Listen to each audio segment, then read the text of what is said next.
To my dearest father and to my fearless mother, I regret the acute anxiety that must be puncturing your composure at the simple sight of my marks on this folded parchment, and I regret more that the contents of this letter will prove morose beyond anything you might anticipate. The coward in me, the very same that has burned 7 drafts of this in fewer months, suggests that you read no further and instead throw this on the parlor hearth, where its red embers will serve to warm you much more than the cold, crisp characters that recount the cause for my half-year of torment. With this introduction, you stand in the foyer, you see. The door behind you, the one that preserves the facade of your innocent daughter, lies open. Scan not another line. Cast these pages to the flame, and this letter becomes an exit into the open air of continued willful ignorance, which I have been taught time and again is the refuge for those who choose to settle for contentment. Proceed beyond this preamble and sentence yourself to a prison of an acrid kind of knowledge that will make you yearn for the days of the mere unpleasantness of not knowing. As I write, I wonder if Father appreciates my literacy. It's a strange vanity, probably a common trait of youth, that is conscious and preoccupied with something so trivial. But conscious of it I am. I hope you recognize and are proud. Every choice of word is a labor, every metaphor methodical, each character heavy and grave. To you, my father, I think at least part of you would be proud, because it is at this moment, and perhaps for the first time in my 16 years, that I truly understand the value of your profession in the science of language. Words are more than the sum of their meanings. This is evident truth to me now. They can be an incantation. They can have a supernatural power that rivals the mystics, even for us mundane. That potential power, even if not true for an audience, is at least certain for the one who pulls the words from the ethereal space where the mind resides and commits them to tangible form in the corporeal world. And I know in expressing this, or rather in taking the time to express this, Mother will be ashamed. Not in my embrace of Father's craft, but in the thinly veiled tactic to stall due to personal discomfort. Yes, Mother, I am a coward, unfit as an heir of Iohai, unfit as a child of one in the mage guard.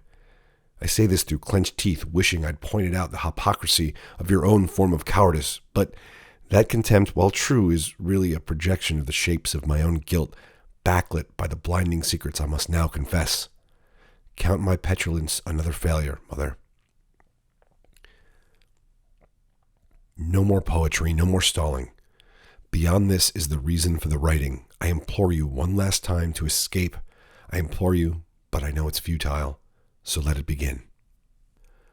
First, I think it's important to introduce you to the concept of a young girl that you may have never formally met. You have known the girl Majori, the dutiful daughter, the caring sibling, the apex scholar and well-mannered youth. Majori has a rehearsed smile and a curt politeness.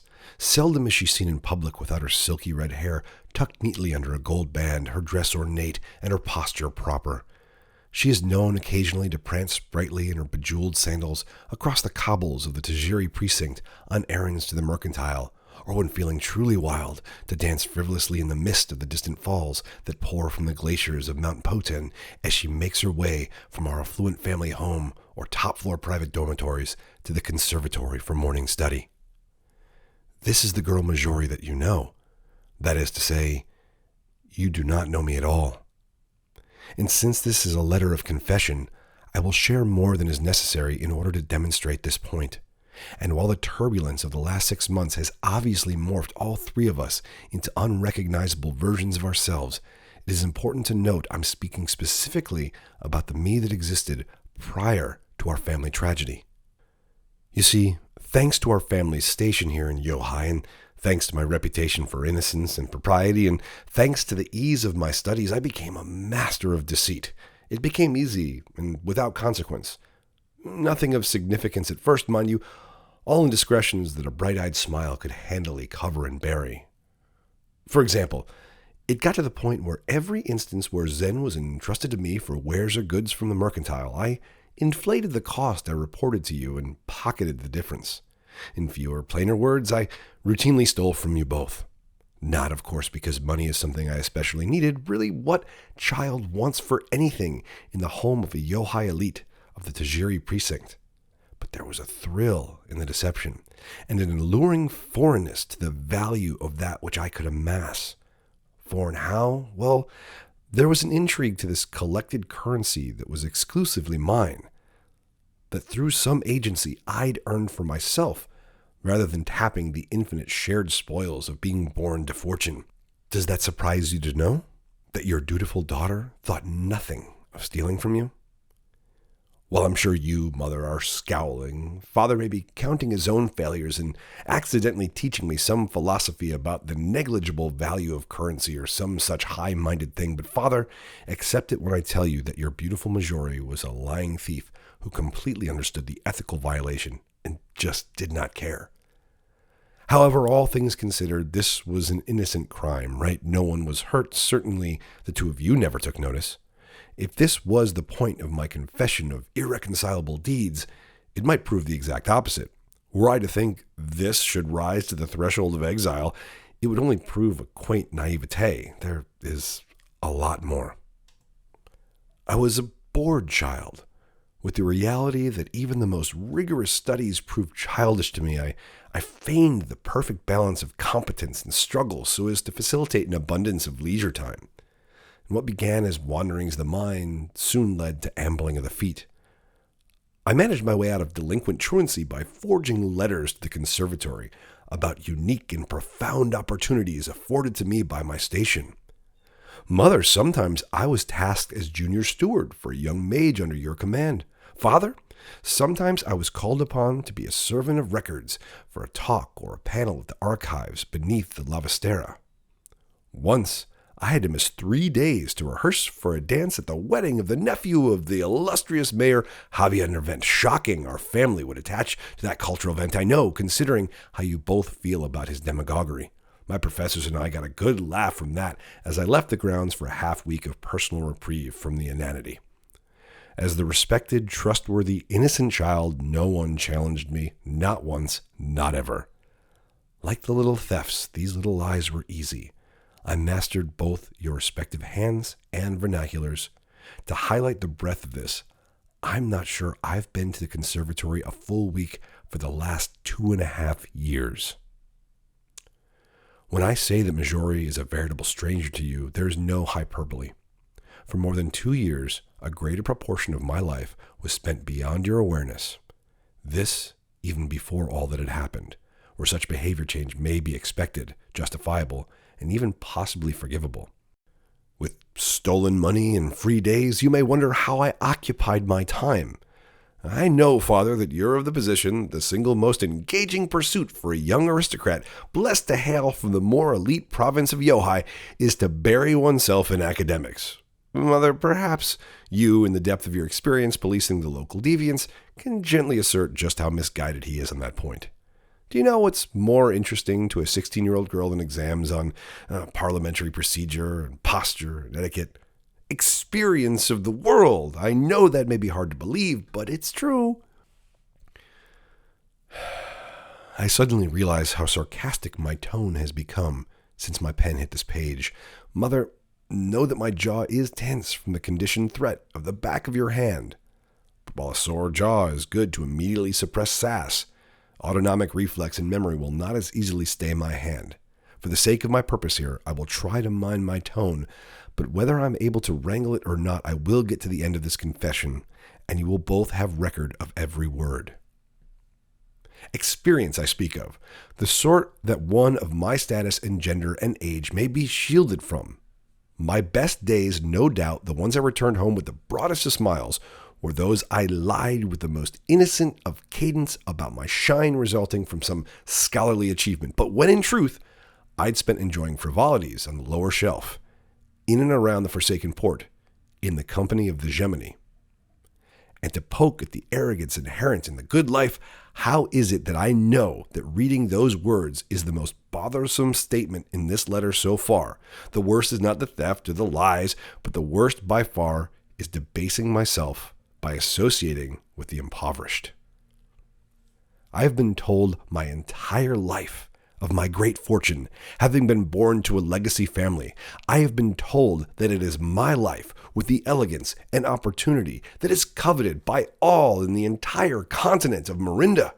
Words have been poured into my ear while I stared to the south from the most ostentatious of towers, that the most profound daily exercise of those living on the lower shelf of Iohai, and really the entire rest of the world beyond it, is staring upwards at our skyline and crafting plans to demonstrate a worthiness to someday ascend into the ranks of our prosperity. Perhaps you don't know any better, and this is truly your perception. Or perhaps you're also complicit in this larger delusion. Either way, the truth that I discovered on my own is that the gemini of the lower shelf, those subject to condescension for slumming around the forsaken port, those who dangle their legs over the south-facing walls that drop into the swamps of Swinhall, the classless blemishes on our civilized sensibilities, regard our lives of leisure with pity. Our self-importance as a joke, our tower as a prison, our collective wealth as a tail that we chase. And what's more, their perspective is only the nearest reflection, a familial sort of disdain softened by our shared provincial borders. I've learned that if one were to take any road out of this grand city and confer with one from any of the insular societies out there who look north to its grandeur, be it the quaint murs that dot the sage lakes, or the trollish galbies toiling away in the mines and lumber camps deep in the Borrowood, or the wandering tribal Warwick lifting their bug heads out of their hiding holes in the shifting dunes of the Miranan Desert, they all regard our pomp as ironic and our lives as hollow.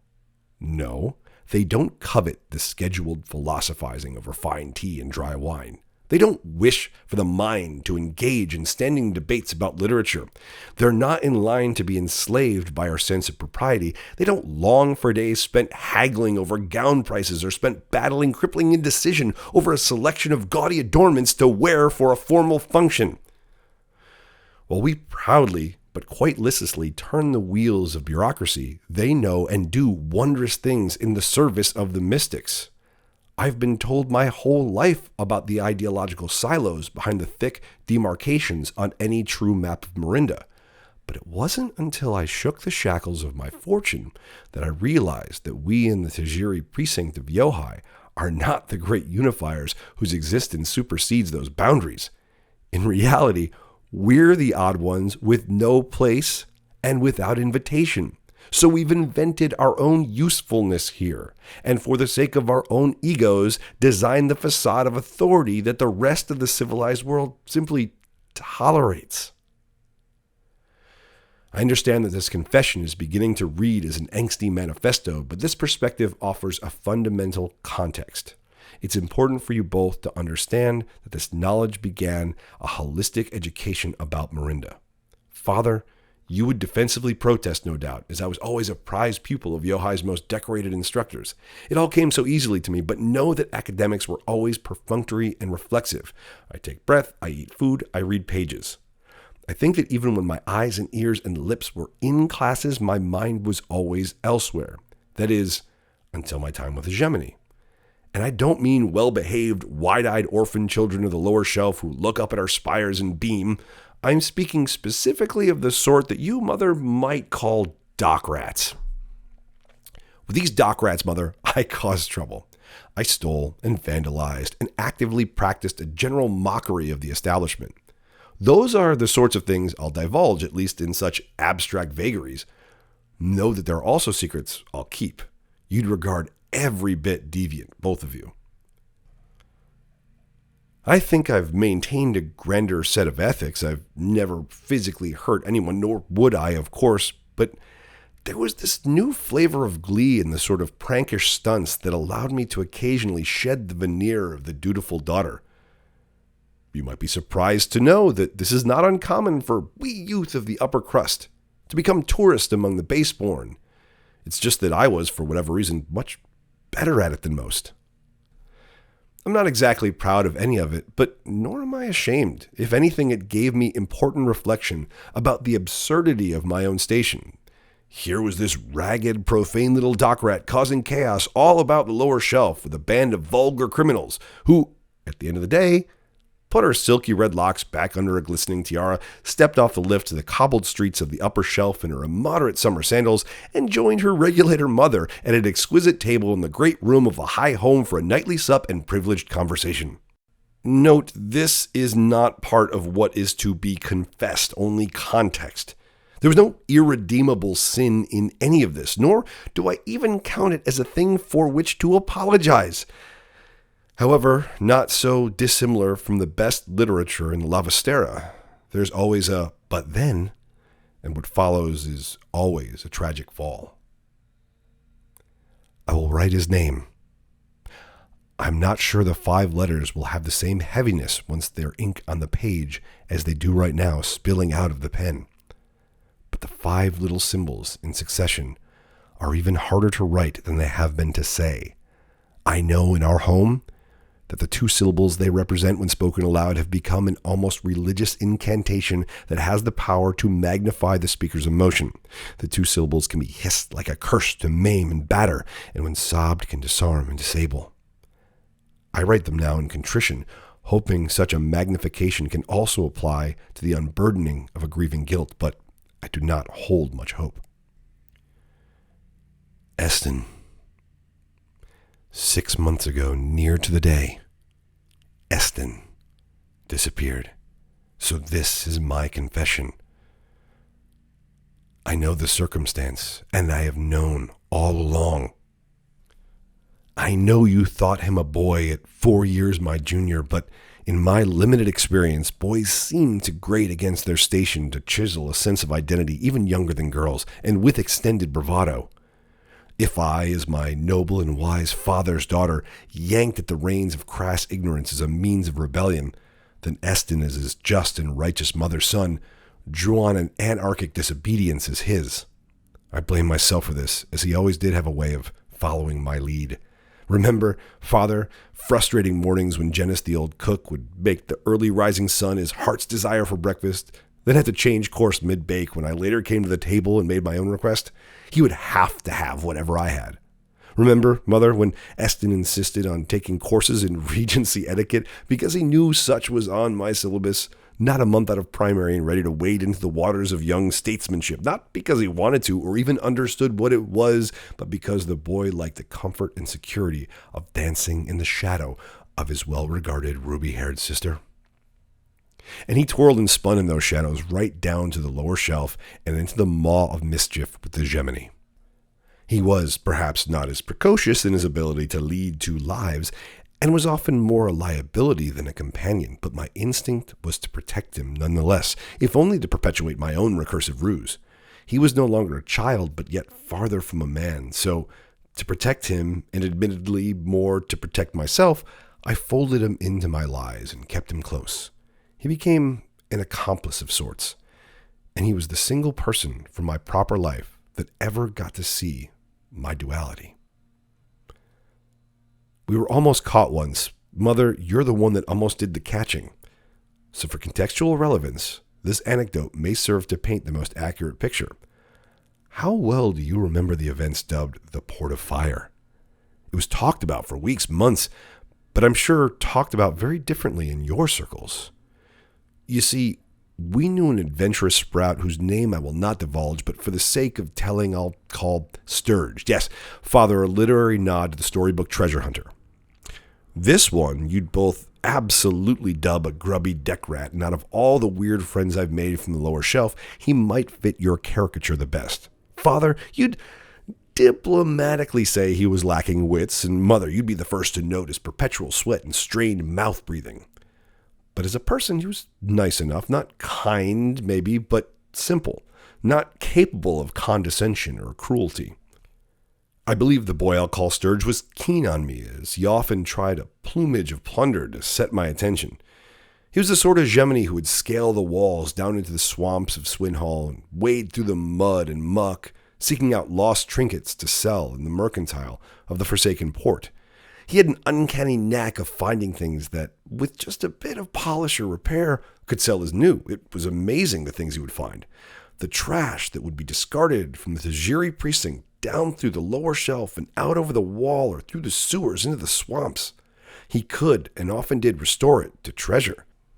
I swear that sometimes he showed his spoils to me first as some sort of potential romantic offering, in the event that something shiny he had procured caught my favor. The irony, of course, I was of the class doing the original discarding of such things, and certainly in my social descent was the last person to care for sparkly or shiny objects. But Sturge also occasionally found legitimate treasure, supernaturally charged things bobbing up to the surface of the swamps from a bygone era, before the ports became forsaken, before the strange red rains had cracked off a portion of the lower shelf and sent it careening into the depths of the wet earth. The sorts of things from children's tales. Yes, father, like from the cautionary morality tale of the pirate Sturge, who sought the treasures that lay just under the surface of the decaying lands in order to aid his social ascent to the incendiary precinct, and whom, upon finding one, unleashed his own demise, to forever be trapped beyond the capacity to return, sentenced to wander the swamps as a mindless, mutated leviathan. This thematic connection is why I thought it fitting name for my Gemini companion, whose anonymity I wish to protect. My Sturge occasionally found things. Not things so profound to be unbelievable, but interesting enough relics with mystic properties that would almost certainly make them illegal to own within the city limits. One, for instance, he once pulled up an impressively durable piece of headgear that sported a pair of spectacles and variable monocles on an orbital sort of hinge. It's difficult to describe in shape and form, but easy enough to describe in supernatural function. Even a mundane wearer like myself could perceive etheric aura through the glass. The various lenses, as far as I could tell, could temper the intensity of the glow. I can't say for sure, since unsurprisingly nothing much in Iohai had significant shine. But to look over the edge at the rest of the world through a contraption likely manufactured by some forgotten sage-crafting mystic was to stare into a shimmering spectrum of a ghostly otherworld.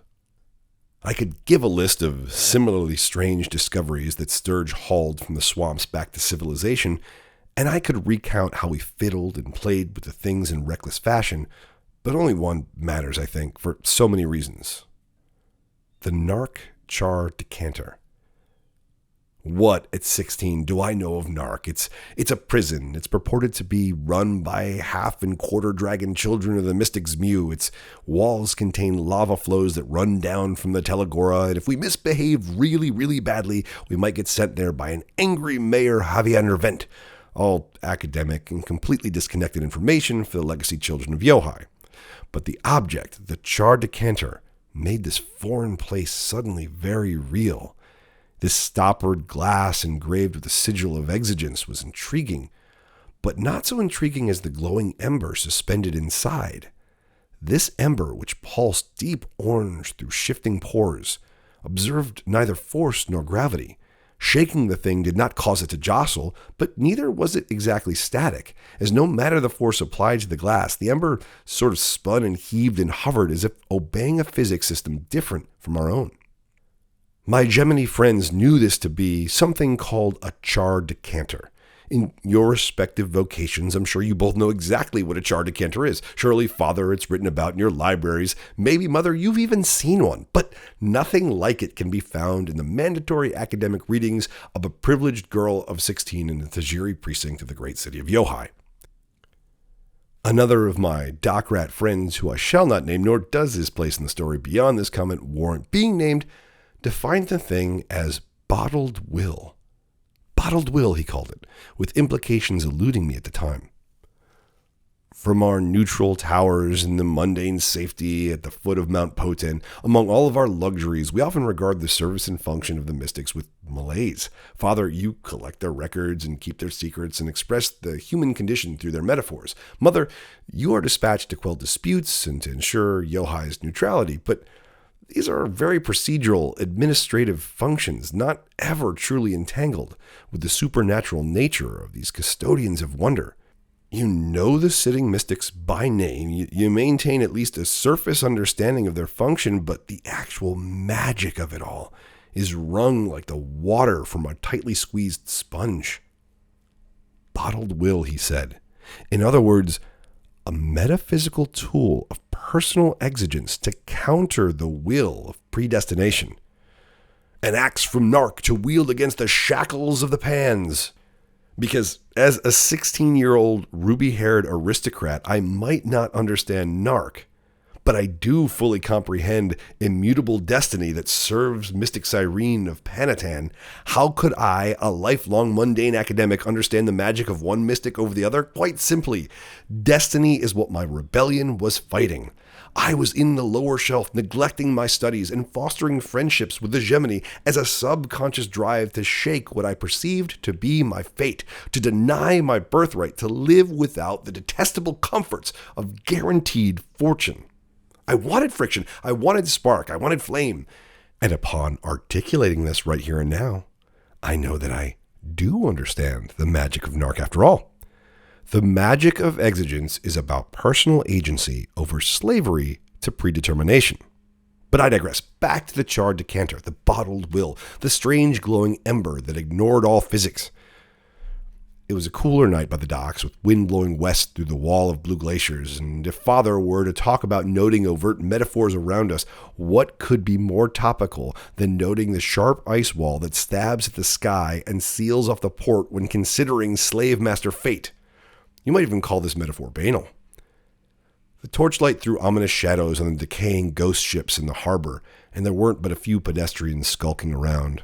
About 9 of us, myself and Eston included, sat near the water and marveled at the glowing shape inside the glass. I knew the names of some of my friends. I knew the faces of most. One of the ironies of loitering passively in public, which we did a lot of the time, was that no matter what mischief we were getting ourselves into, we looked innocuous and were always ignored. Just a band of little dock rats, nothing to see. Now, there was some debate over what to do with the decanter. The first instinct was, of course, to try and open it and see if we could free the ember. I'm not sure we had even gotten so far as to conceive of what to do with the ember if we did release it, or what the thing that looked like an ember really was. Mostly it was just speculation over how to get the top, which looked more like a darker bit of fused glass itself rather than an ordinary rubber stopper, off the thing. And I think even then it seemed like a game with no real stakes. We had no regard as to why a thing like this would be illegal within the city walls to begin with. Leave it to children to recklessly toy with the great powers of the cosmos like a bag of marbles. In the end, it didn't much matter. Opening the decanter proved impossible anyway. In its weird physics, there seemed to also be a gravity that pulled the somewhat fused stopper inward. Functionally, it was no more than a very dim lamp, casting subtle but haunting uplit orange shadows on all of our faces in the purple mist that hung in the evening moonlight.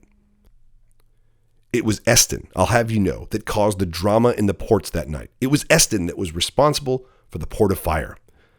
While we were busy shuffling through imagined scenarios of uncorking pure exigence, our hands shaking as if we'd eaten too much sweet sugarloaf, Eston grabbed a hold of the thing and threw it full heave out into the bay. We were all taken aback, too stunned to scold. It had been such a sudden and impetuous act, and I'll never forget the look on his face. It was this plea for an answer as to what instinct possessed him to have done such a thing. He seemed as baffled as we were, but in retrospect, I know that it was the influence of that reddish glow of the ember thing in the sealed char decanter. It was narc magic and quadragon nonsense. And it was the same supernatural force that grabbed that bottle and lobbed it at the silhouette of the closest of the decaying ghost ships that bobbed lifelessly in the harbor. White heat turned the dark of night into a facsimile of day, with harsher shadows and washed-out colors. The explosion itself seemed to have an anima. It was manic and angry and determined. And rather than engulf the decrepit wood of the abandoned vessel, the flames seemed to seep into its pores and set a pulsing glow from somewhere inside its long-dead cabins. The whole skeletal frame heaved forward, its rotting mast breaking off and falling into the icy water. It crashed headlong into a glacial fixture with the desperation of a caged animal. My studies were never in scientific disciplines, so I have only a passing knowledge about mundane laws of air and fire and ice and water, but I know enough to acknowledge that the first thrust of inertia could have been attributed to some pressure change from the sudden fireball coincidentally sending the vessel in the direction of the glacier. However, no law of physical nature of the world can explain the recoil, wind-up, and repeated thrusts forward. The ship became a ramming fist bashing against the jagged blue walls like a frustrated underclass brawler pummeling a laughing superior opponent. With every connection, more of the ship face exploded into splinters, but despite the wilting bones, it never seemed to take on water. It never began to sink. Bottled will, when released, inspired this massive, inanimate thing to smash against the icy cell walls of the bay that had been responsible for its retirement and abandonment and decay. It was an act of defiance or maybe an anguished resilience. The strangest moment was when the entire crackling hull appeared to give an odious quiver, a gesture from an inert thing that invoked the same confusion of its own actions I'd seen spread across Eston's face only a moment prior. How does the skeleton of rotting wood convey that? I cannot rightly answer, but it is as true as the sky is blue. I'm not sure I've ever felt pity for a lifeless object until that moment. And I realize it's because under the wile of that untrapped ember, the thing did take on a certain kind of life, or at least agency akin to life. It continued to drive forward, recoiling, preparing, and charging, over and over again, each time more of the thing bursting into bits until there was nothing left but dark shadows of dead driftwood. At that point, we'd receded from our position on the dock and disappeared into the gathering crowd. I had a firm grip on the back of Eston's shirt so as not to lose him. I expected to see guilt or fear in my young, innocent brother's eyes for having inadvertently caused such a fiery spectacle, but when we finally embedded ourselves into the crowd enough to be beyond suspicion of having incited such a dramatic scene, I finally got a look in his eyes. The last flits and blips of the supernatural flame reflected off the water, and in the glossy film over his intent gaze, the best word to describe it was giddy. It was all exuberance, thrill. That look, one that frightened me, lasted until the mage guard arrived to investigate maybe 10 minutes later. Mother, you led that group. You stared out at the water too, frozen with your own brand of amazement. You watched from not 50 footfalls from where we stood. You were close enough that I recognized your jawline under your helmet, even in the dim moonlight and galvan lamps. But you never saw us there. Or perhaps your trained eyes did, but your conscious mind dismissed such a possibility. Surely you must have assumed we were tucked tight in our respective dormitory beds, dreaming with the color of childish things. Know that we giggled the entire way home to the Tajiri precinct. Though I can admit, now with Eston's expression burned into my mind, my giggle had hints of fear both of and for my sweet brother. Not regret, not yet, but certainly the first healthy bit of apprehension, the first traces of culpability for some inevitable future that I was responsible for setting him upon. Am I talking about predetermination, destiny? Am I referencing the wile of Mystic Cyrene just after getting done waxing about the antithetical exigence of Mystic's Mew? Maybe. What makes the more comforting argument that an unshakable force of predetermination would lead to our inevitable tragedy? Or that we have control of our direction, but a sudden ignition of personal will can defy one's course and send a person careening like a reckless ship into cliff walls? Does noting the irony of the metaphor's mirror to the literal story I'm telling make it more or less appropriate?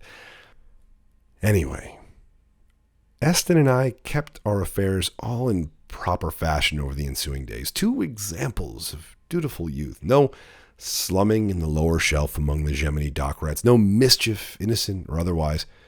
We didn't talk about it much, and certainly not with anyone else. But as it was an unavoidable topic of conversation all across Iohai, we learned to speak about it in glances and gestures. We had the inside track from a prominent officer in the Mage Guard to sup with, of course, and according to your investigation, Mother, it was the handiwork of incendiaries. Isn't that grim? The perpetrators of the act shared your serving spoon while you blamed an outsider cult of agnostic terrorists. I know that Javier Vent was pleased with this report. It was a destructive, horrific spectacle that ultimately harmed no one and destroyed nothing of value in his great city. I'm sure it made great fuel for his continued vilification of his favorite scapegoats without actually sacrificing anyone or anything of substance to the cause. And I'm curious, Mother, was it you who certified this report? Was it you who delivered it? And if so, did you know it to be false the entire time? Vent is slime, and he has his political agenda to be sure, so warps the truth into struts that can serve it as a matter of duty, but you are much too shrewd to have been so baselessly convinced, that is, unless the incendiaries are also your scapegoat, and with no other explanation you shrugged into being this erroneous assumption. Not that any of this much matters. Mother, we were responsible for the port of Fire, and by we, I mean your son Eston and your daughter Majori. Not some base-born dock rats, not some political extremists looking to upend the paradigm of the mystics. 2 aristocratic children from the richest district of Iohai who were born of your womb, carelessly futzing about with a supernatural relic that had bubbled up from the swamps of Swinhall. This part is a confession, but it's not my last. Once the news of the Port of Fire event slipped into murmurs among the collective consciousness, Eston and I resumed our old habits. Except what once was compelled by a revenant emulation of his big sister had become his own independent obsession. Father, you may remember the period when he became a model student, clocking leisure hours with his nose buried in books at the Lovistera. You probably championed his dedication to the studies, but what I can tell you now is that his research had nothing to do with his curriculum. While I can't say for certain, I'd imagine he spent his afternoons reading about mystic relics, researching Swinhall, and learning about infamous fortune seekers and scavengers. In moments neither of you noticed, I would often catch him staring to some horizon with increasing frequency. The boy's face would draw tight into the intent expression of a resolute man double his age, posing inquiries tantamount to, I wonder what other things are out there, being expelled by the muck and waiting to be found. He had no need for treasure, but the wile of that char decanter with the narc magic of exigences altered his mental process in some way. It had charmed him permanently in a way I can't define. There was a fanaticism in his sudden interest of mystics and in their custody of the supernatural elements and their respective dogmas. You never saw any of this. You saw your sweet boy, legacy son of Iohai. Well, his ability to achieve convincing duality now left my own meek in its shadow.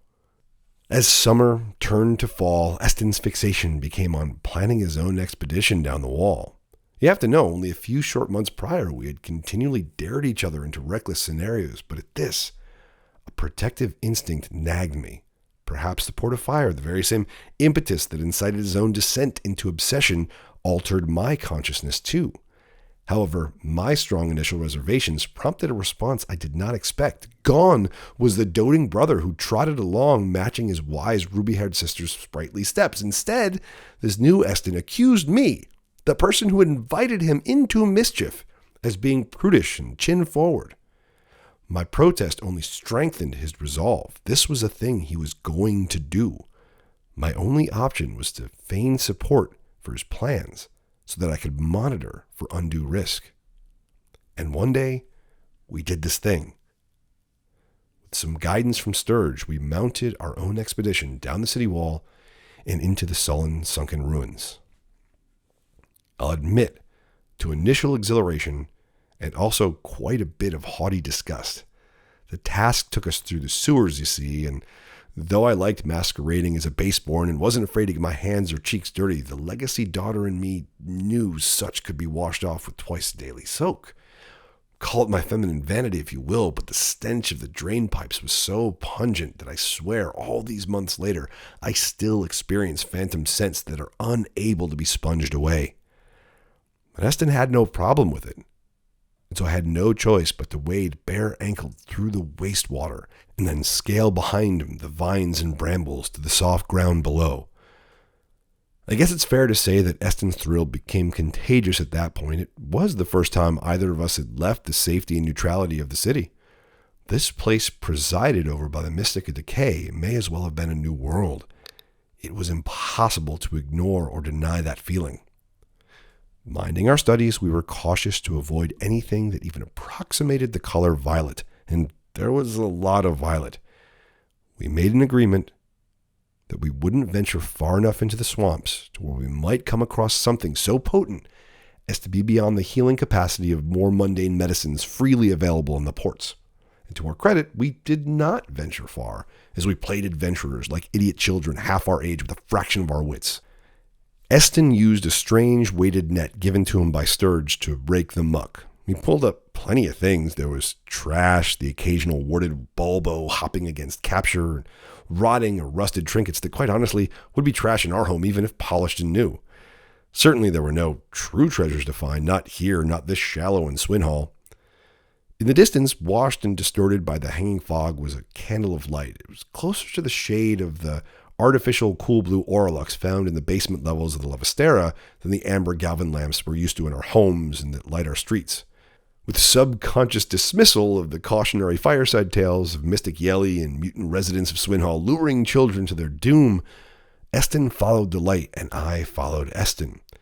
I followed him until we were in the stomach of the fog, swatting the heavy, hanging branches of the weeping trees.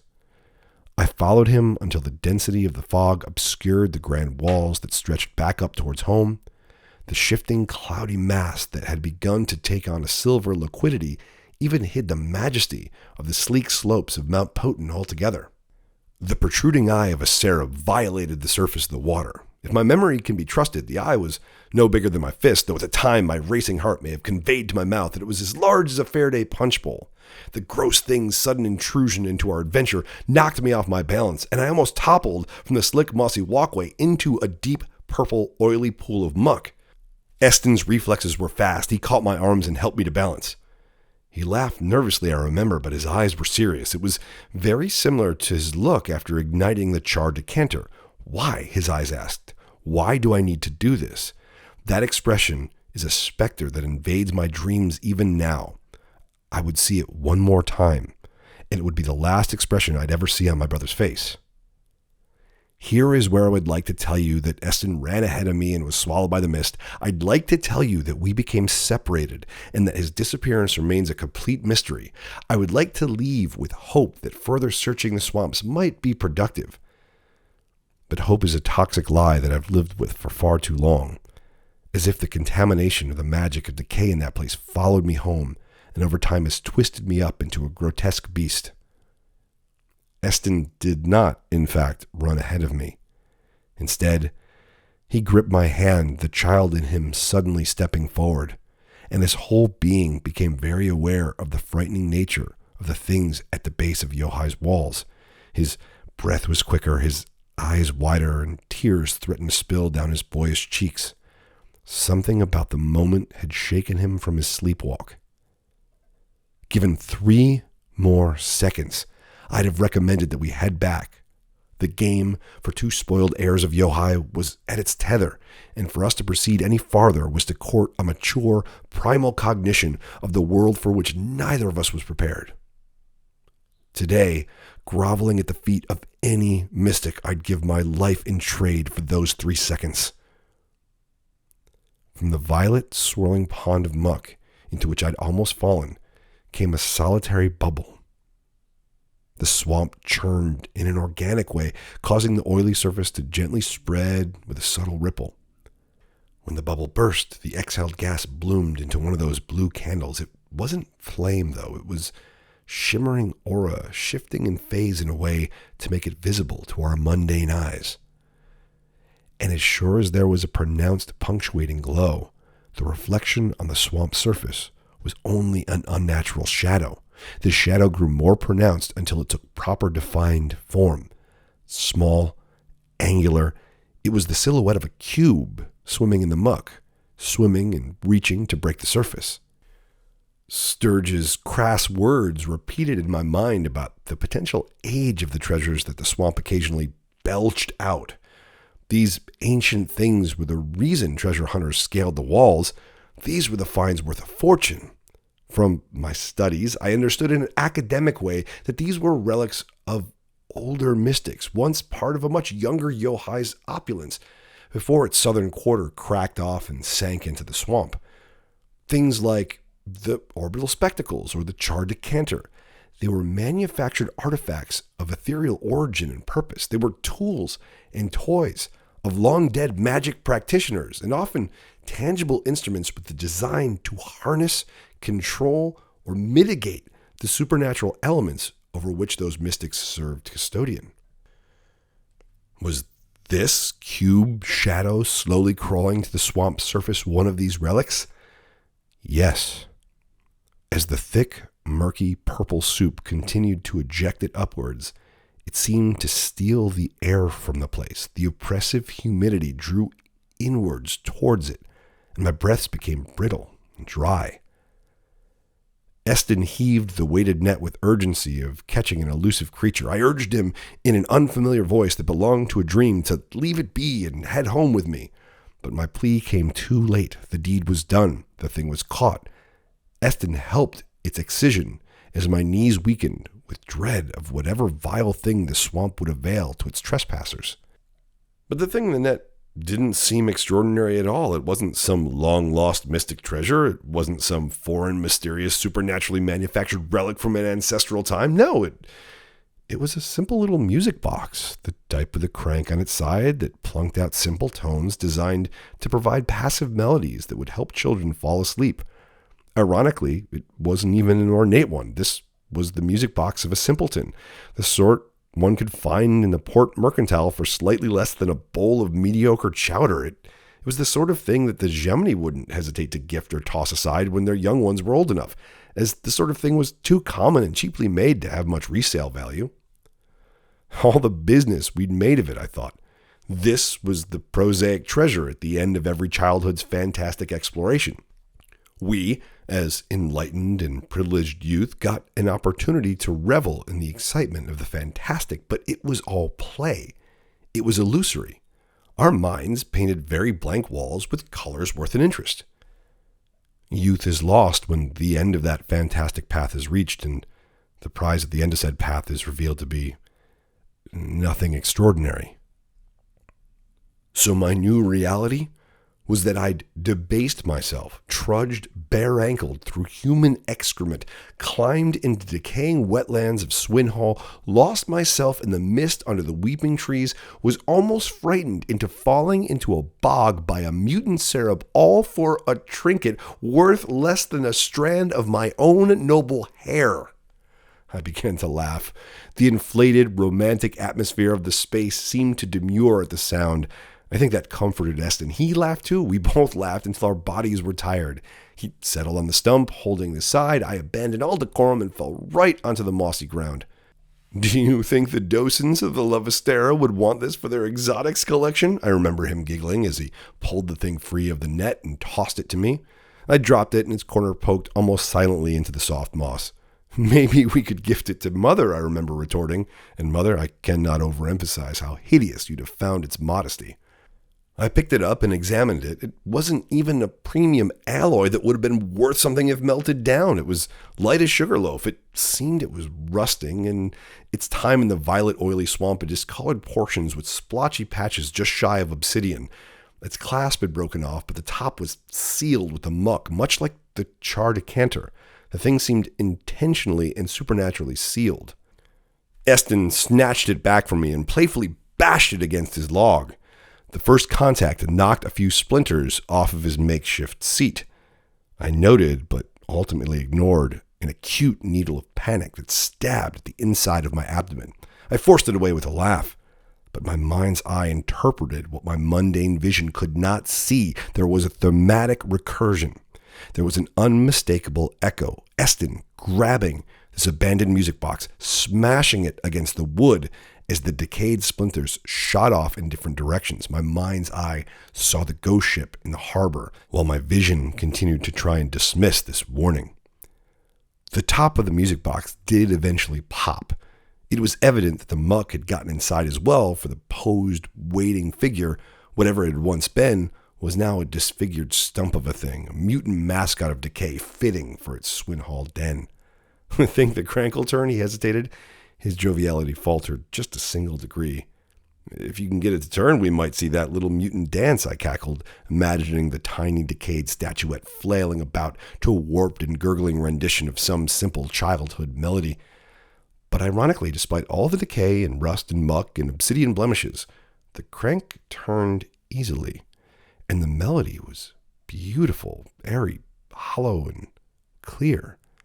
"Strut mother," Eston said in his best emulation of a base-born dialect. The thing works well." And it did.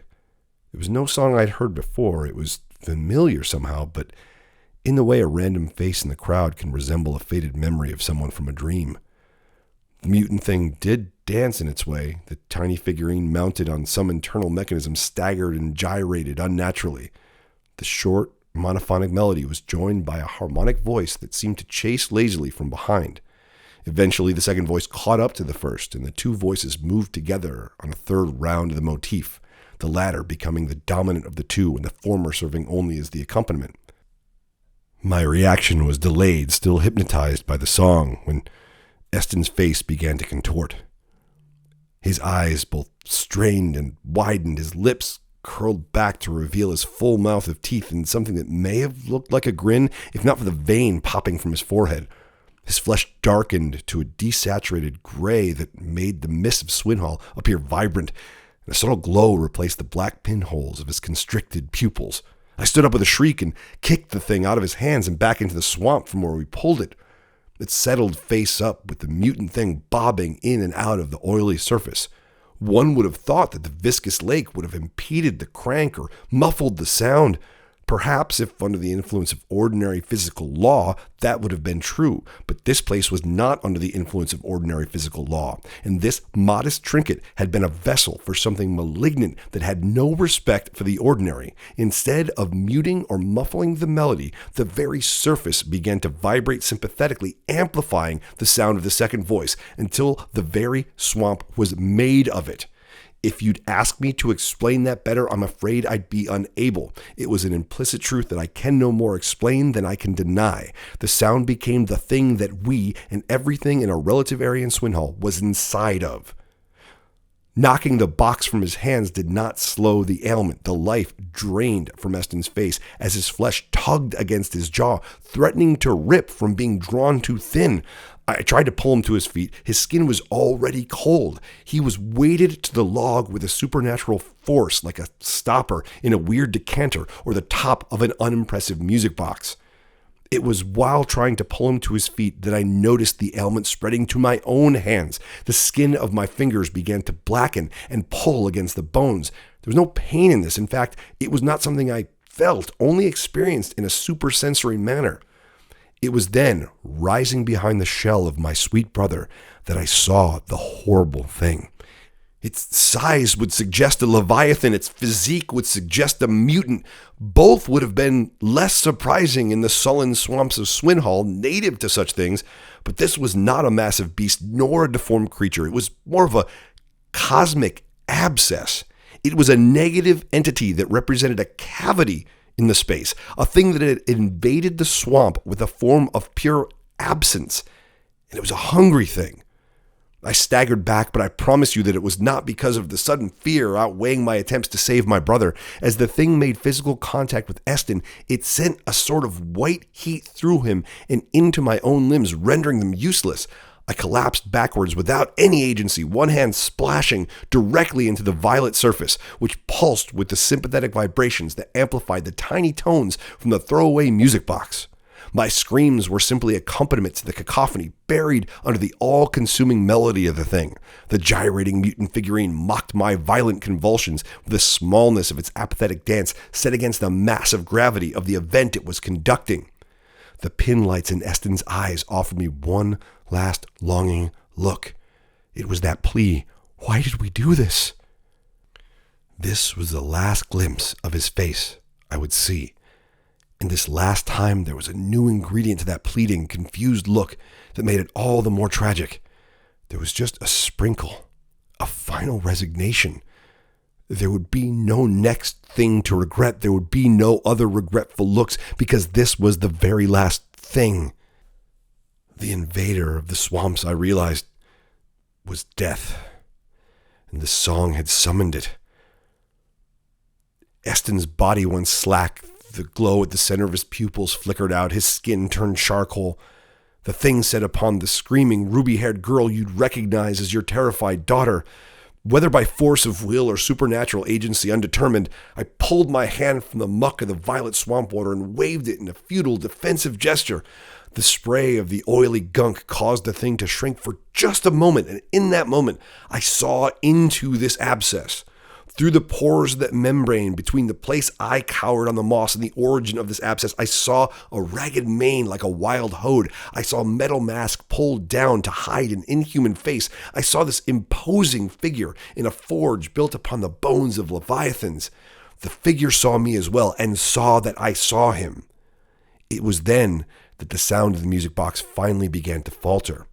Whether the thing was coming to the end of its wind, or whether sinking back into the swamp was finally affecting its mechanism, or whether under the influence of Mystic Yeli herself there was a force of decay tearing through the box's dark influence on the swamp that was her home, the abscess broke up and evaporated as if just another feature of the fog under the weeping trees.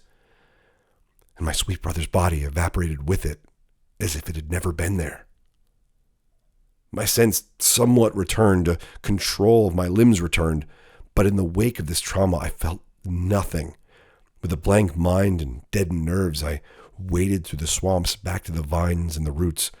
I trudged against the flow of the wastewater and the sewers. I navigated back to the forsaken port. There, I quickly washed with trough water before ascending to the tertiary precinct. I ambled through the quiet midnight streets to my dormitory without much notice. I stripped off my soiled silks to burn in the hearth, walked naked through the silent halls until I found myself a bath and submerged myself until the water grew frigid. All this was mechanical. My mind was still locked in a stare with the dying glow of his eyes, his form shrouded on all sides by the hulking masked thing inside the extrasensory abscess in time and space. The next time you saw me, dear mother and father, I was proper and put together, wide-eyed and quiet. I pined with you for the return of the boy I knew would never arrive. Until this moment, not a single person has been made wise to any of what I experienced. As far as the world knows, Eston has been missing for 6 months and 3 days, and not a single living person has any information as to what has become of my younger brother, this young heir of Iohai. Except I know. I have always known. I was there, and I was wholly responsible. I was there, I was wholly responsible, and I have hidden this truth while you mourned, while you spared no expense in your search for answers, while you flexed and risked your stations and relationships with the wisest and richest and most influential in all of Marinda. Through all of this, my secret eroded our family like Mystic Yeli's decay did the foundations of the southeast quarter of Iohai. And just as surely, our family fell into ruin. This is my primary confession, though it's not quite the end of this letter. In many ways, my mind never left the fog at the base of those weeping trees. Grief offered believable cover for my deepest regrets. Critical thought became a challenge. I would fall so deeply into dark wells of singular fixations that my waking state often existed somewhere beneath consciousness as my body performed the tedious rituals of living. And while my eyes stared blankly out from my shell at nature's stride into deep winter, I was tormented by the horror invoked by the tones of that music box.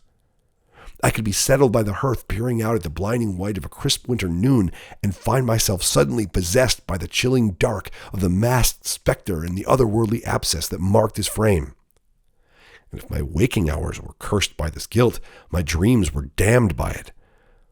The most oft recurring, I became this monster, the agent of demise, for my young and curious and innocent little brother. Over and over, I relived the color leaving his skin and the last spark of light leaving his eyes, not as myself, but as the supernatural extractor. It was me responsible for erasing his aura, while he looked up with pitiful, painful, naive expression. I stopped troubling myself with regular sleep, as there was ne'er to be a full night anyway, and As the days began to stretch and the ice falls melted and the value gardens began to tease their budding fruits, the rigid line between daydream and night terror began to melt too. I began to see shapeless phantoms in my periphery. Once, in a soft moment of longing for normalcy, I knelt to admire a young spring lily, but as I reached to stroke its petals, it recoiled from my touch and withered to ash. Once, as abstract as it sounds, I watched an invisible hand peel back the sky to reveal this sickly pale wasteland of perverse geometric shapes lit by disconnected splashes of aura. If you were to ask me if these things happened in front of my waking eyes or if they were artifacts of a dream, I could not answer without betraying my sensory experiences by way of the reality that I know and understand. Of all the wells of fixation my mind would fall into in that period, there was one unlike the others. It was a faint whisper from a black place that offered hope, or at least the hope of hope. Every time a search party of mage sentries would return without a clue, it reminded me that the horrifying event had left no residual evidence in the swamps. It reminded me of my instinct that this entity had taken him, body and aura, not that it had killed him to leave a lifeless corpse to decay in Swinhall. It had taken him and his light to that abscess. That meant Eston, in some manner, was somewhere in the place of that thing. And maybe that is why there could be no rest without answers. As the familiar ruby-haired daughter of the great philosopher-poet, no one questioned my long nights in the Lavastera. And as the girl known to be desperate for distraction from her grief, no one would have confronted me otherwise anyway. I heard every whisper, I noted every averted stare. But I was left mostly alone, and my research into the mystics went unquestioned. Quite obviously, the figure I'd seen was the one known as the Baston, mythic in mystery, custodian mystic of death. But unlike the approachable, albeit elusive mystics of the civilized provinces of Mirinda, such as Yeli of decay, or Paean of order, or Kasali of sentience, the accounts of the Baston read like allegorical fantasy. While I could find tangible documentation like court reports, summit notes, and profiles on some of the sitting mystics that placed them squarely in the real world, others, including the Baston, existed in this ethereal space of accepted recognition due only to the evidence of fulfilled function rather than anyone's direct interaction. Now, this has gone on long enough, so I won't extend this needlessly with the false or discouraging results of my months of research, but I will say it was in the Lavastera that I began a metamorphosis of sorts. As I oscillated between walking sleep and passive wake, I pored over tomes about old world ideals and times of unbridled disruption to the etheric plane. I was often lost in the words and carried to the places of which I read, an active participant in events I only knew from lore, and the weirdness of this began to make more sense than any world presented to me by my base senses. It was in that state that I met my first incendiary. And of course, I didn't know she was an incendiary at first. No one of that cult would be so bold as to strut into the libraries in the Tajiri precinct, not with Mayor Aviander Vent's ruthless intolerance acting as the hand on the hilts of the blades of the formidable mage guard, not with the punishment of banishment to Narc. But even through the fog of mind, I understood immediately that this person was different. Not a privileged daughter of Iohai, and not a base-born Gemini dock rat from the lower shelf. Her large dark eyes observed everything, inhaling the essence of the room and then expelling it all in this boundless curiosity. The surreal way she danced in the shadows caused me to question if she was real or another one of my subconscious projections. Curious to find such a pretty young child of Iohai with an interest in such exotic things. She had gestured to the candlelit tome currently open to a page about archaic practices for summoning mystics through arcane methods. This one wasn't as abstract as it was instructional, but with old, outmoded understanding that made it almost embarrassing to read. Had people ever truly been so simple? I remember being confused by the girl's age. In the streams of light coming from the windows that fell across her face, she looked to be my peer, or at least within a few years. Yet sometimes when the candle flickered just so, she looked ancient. I may have made more of this had my own senses not been so unreliable. She was warm enough and was the first person in a long while not to address me pity forward. We talked a bit as friends, and in that she made me realize just how lonely I'd become. She was very interested in my fascination with the mystics. They broke her wonder, she nodded, but her mouth pursed in an expression of disapproval. At this, I asked innocently enough if she trusted the mystics with the power with which they were imbued.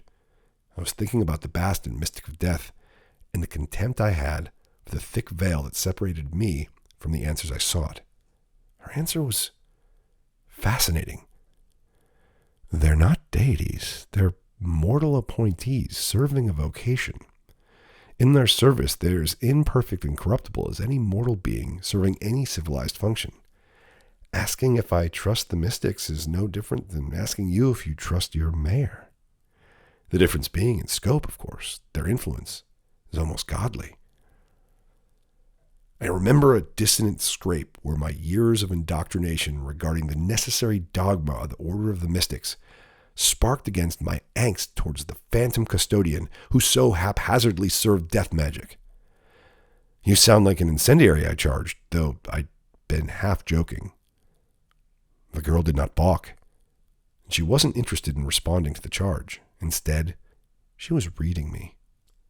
Your aura is black, she asserted. In fact, deeper, obsidian. You who masquerade in the finest silk dress and that tajiri tiara, you who hails from a legacy family in this province of neutrality, you have a secret. More, a secret has you? How interesting. My hunger for sympathetic affection turned to mistrust and speculation. I don't think you belong here, I panicked. This was no chance encounter. This outsider had been watching me and minding my behaviors. For how long, I did not know. How much did she know about me? How much did she know about what had me searching through old books in this library? You're looking for answers in the books about relics. She gestured to the tome spread open on the candlelit floor. But why consult books on the subject when the real things are right here hiding on these shelves? I know not what you mean. I felt violated. I closed the book and began carrying it away. But she somehow snuck past and walked out from between the shadows in front of me, as if she'd swam through the shadows to appear in my path. An authentic relic of which these mundane texts can only reference, I'd imagine it is kept safe in the catacombs right under our feet. It's in a place I cannot go, in a place you, in your unique position, may be permitted to enter. It bears this mark. The strange girl who aged decades as the shadows crawled over her face gestured ruins in midair. And to my surprise, because I still was able to be surprised when seeing the extraordinary, a red glow lingered in her fingers' tracings. The shape she sprawled in the air was a mandala that outlined a symbol for each of the sitting mystics. It was, of course, very familiar. It was the one co-opted by the terrorist cult known as the Incendiaries. It's a tome known as the Merindan Svatura. No text in this place will offer greater insight than what's between its covers. I'll not be seduced by a Markwit emissary, I hissed at her. I could be exiled as an accomplice for being in your company. You should know, my mother is in the Mage Guard and she watches me closely. You best be on your way. At this, the girl laughed and pulled up a green hood, drawing it down to hide her wide, expressive eyes. When you find it, I'll be happy to assist you as interpreter. No one in Iohai will be capable of reading its verse, and I too am very curious how it will read for you. And then she was just gone. I should have ignored this strange encounter. I've been told time and again of the incendiary's manipulative ways, but she'd seen the black in my aura. She'd called it obsidian. She had seen me more accurately than anyone since Eston. And in my quest for answers about the Bast and mystic of death, curiosity weighed heavy. She was wrong about one thing. It was not a trivial matter gaining access to the catacombs. Father, praise your docents in the lower floors. They served the cause well, and despite their pity for what they knew happened to our family, they militantly denied my access. I had to sneak inside. In fact, I had to sneak inside on 3 separate occasions. Sneak in and out. Tirelessly searching through bleary, sleepless eyes in dark, damp archives. On the third attempt, I finally found the benign-looking thing. There was no mysterious glow or strange hum. It wasn't warm to the touch. It did not do tricks. There was no jolt when I touched it. It was just a flat, inanimate old book with tattered stitching on its cover and an old symbol that once meant something akin to unity, or so I understand, but now is used as a blasphemous mark by a bunch of degenerate vagabonds who wish to upend the mystic order. The earth did not move when I opened the pages. The sky did not open when I blew off a thin layer of dust. It was, disappointingly, just a book, tattered parchment, stained with fading ink. At the academy, I'd read books on proper dinner place settings with more impressive presentation. The text itself was nonsense. It presented words, some I even recognized. I found myself reading and rereading passages that made some semblance of sense, but ultimately were without purpose or function. The best I can describe, it was as if someone had poured words and symbols on the page like ingredients into a stew, and they settled at random, and every time I tried to read them, my mind was a spoon disturbing their order. Their meaning consistently scrambled into something new beyond the capacity of my mind to draw into cohesion. It was charmed with some wile for certain, but I couldn't appreciate its nature. Until, that is, my eyelids grew heavy and settled into that surreal state between wake and sleep. As my mind drifted from focus, the darker patterns of my dreams draped across everything in the room. There were the shadows in my periphery. There was the color sucked from my vision. And there was I, the entity, staring down at my helpless brother, while the last bit of light left his eyes. But all this did not come from my own mind this time. This is what the book said, and I don't mean the text of the book recounted this. I mean that the nonsensical symbols in the book itself were an incantation that bent my senses around this as a reality. When panic woke me from the dreamlike state, it was not my own hands holding the text. In their place was a black, glowing absence pulsing around visible bones that puppeted nearly translucent flesh of arms and hands. I kicked back from my small reading table and sent the stool careening into the wall behind me. I shook my hand vigorously to free it from the strange black flame. But the flame was me. I was the abscess, and I was not dreaming.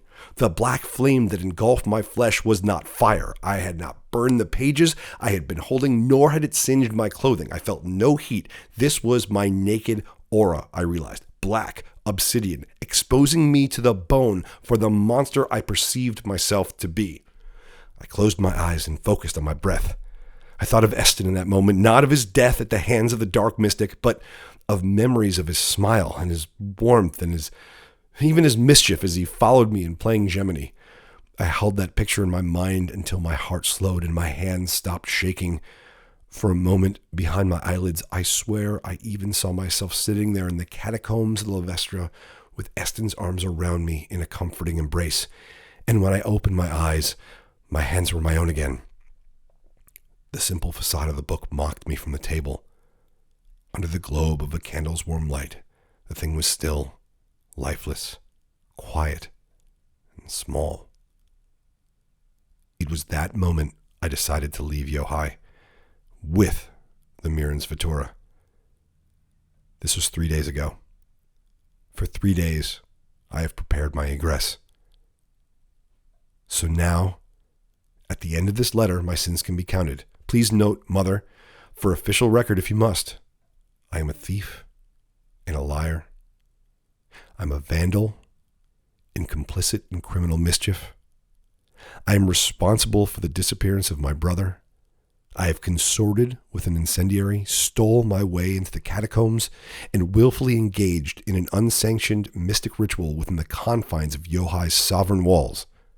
My very being has become corrupted by some profane, unnatural element spurred by my guilt. I am a subhuman failure carrying a catalog of unforgivable transgressions for which there can be no penance. These words will likely be the last of mine that you know, as I will save you both the heartache of being forced to participate in any trial that would see me exiled to Narc. Mother, share this with who you must, or Father, burn it and invent any preferable fiction. I care not for the legacy of my own name. I leave in unbearable shame to seek answers for which I have not yet formulated the questions. I am gravely sorry for everything. with an infinite measure of love and regret. Majori.